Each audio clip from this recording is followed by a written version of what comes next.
Mesdames, Messieurs, peuple congolais, je ne suis pas un prophète, je ne suis qu'un esprit libre, qui fait part de ses points de vue en fonction de mon expérience de la vie humaine.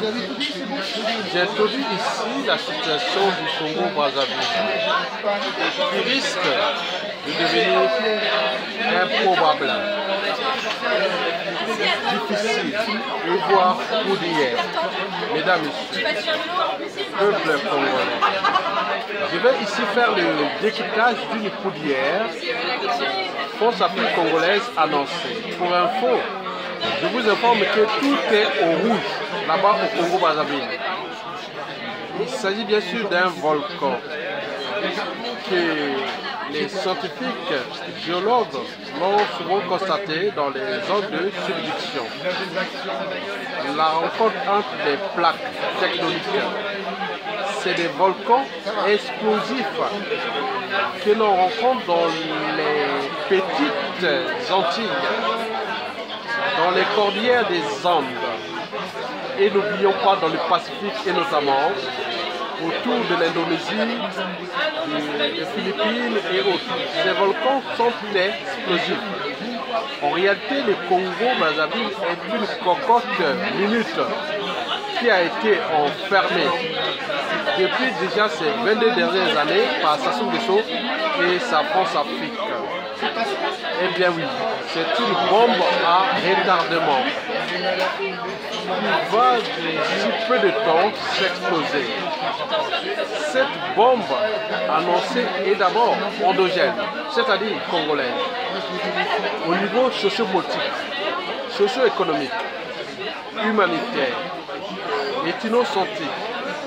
N'oublions pas les intérêts particuliers et partisans et les conflits d'intérêts des uns et des autres qui ont entraîné ce pays riche d'Afrique dans une situation qui va devenir une poudrière. Il faut aussi vous donner comme élément la situation exogène, qui est d'abord périphérique, c'est-à-dire à l'échelle du bassin du Congo.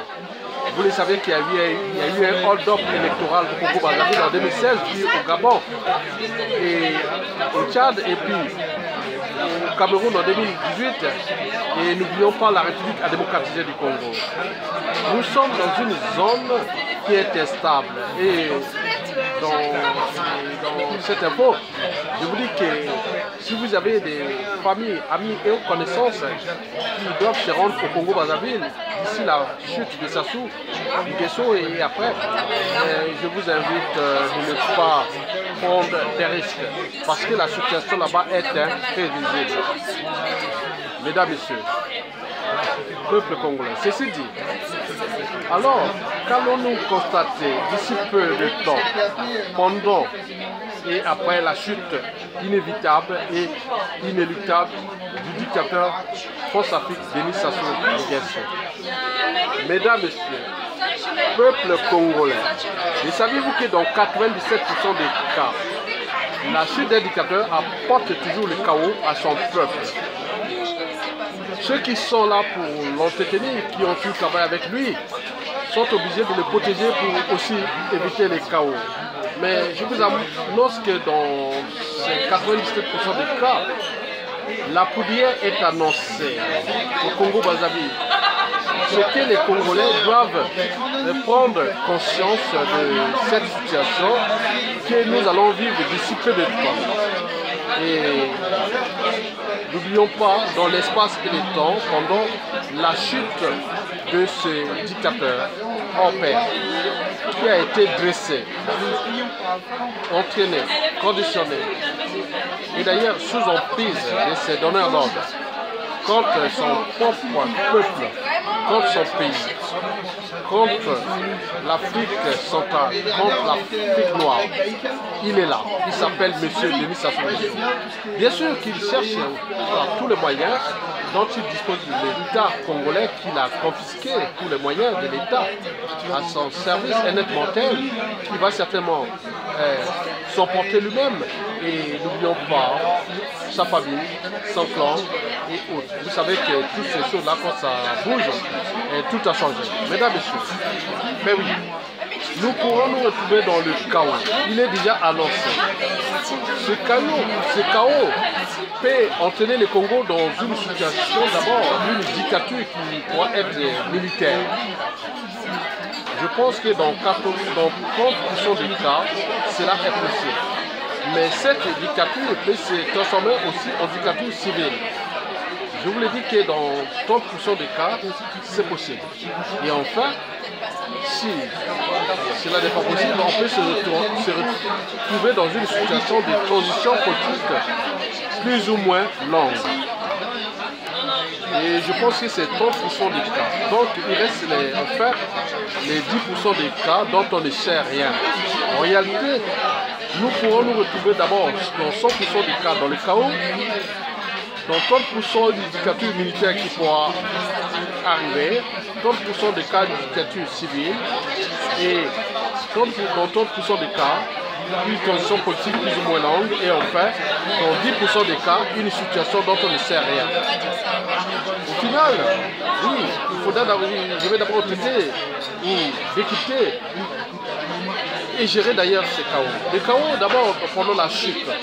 Si on arrive dans une dictature militaire, 30% des cas, ou civil, 30% des cas, il est sûr et certain que ce pays sera plus que jamais perdu. Et devenant dans la situation que nous avions peut-être connue en Somalie, en Irak, en Syrie, en Libye et compagnie. Donc je suis là pour éveiller votre conscience. Mesdames, Messieurs, à défaut, dans 10% des cas, je vous l'ai dit qu'on pourra se retrouver dans des situations imprévisibles et que personne ne pourra aujourd'hui, en fonction des éléments, et que nous, à l'échelle congolaise, nous sommes en situation de méfiance, défiance et de dégoût entre nous et compagnie, donc on ne pourra pas gérer cette situation. Donc l'enjeu est ici d'éveiller les consciences des uns et des autres pour que nous puissions ensemble déjouer cet état de crise ou de chaos annoncé. D'où l'enjeu de toutes les intelligences civiles, politiques, intellectuelles, militaires et autres autour d'une transition politique plus ou moins longue.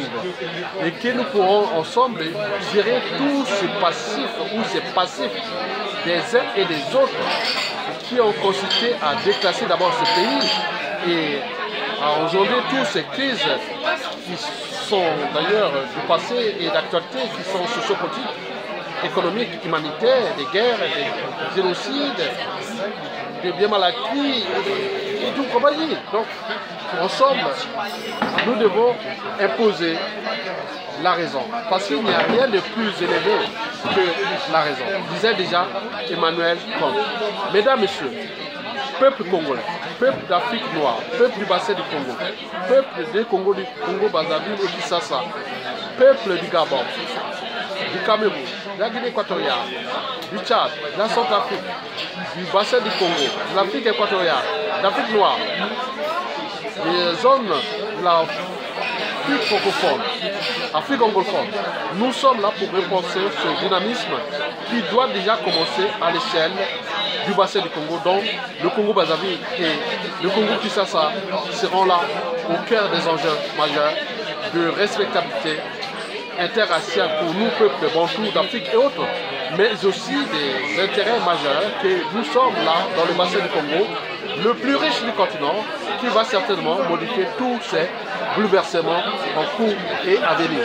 Mesdames, Messieurs, je vous remercie et à bientôt et bon vent au développement durable.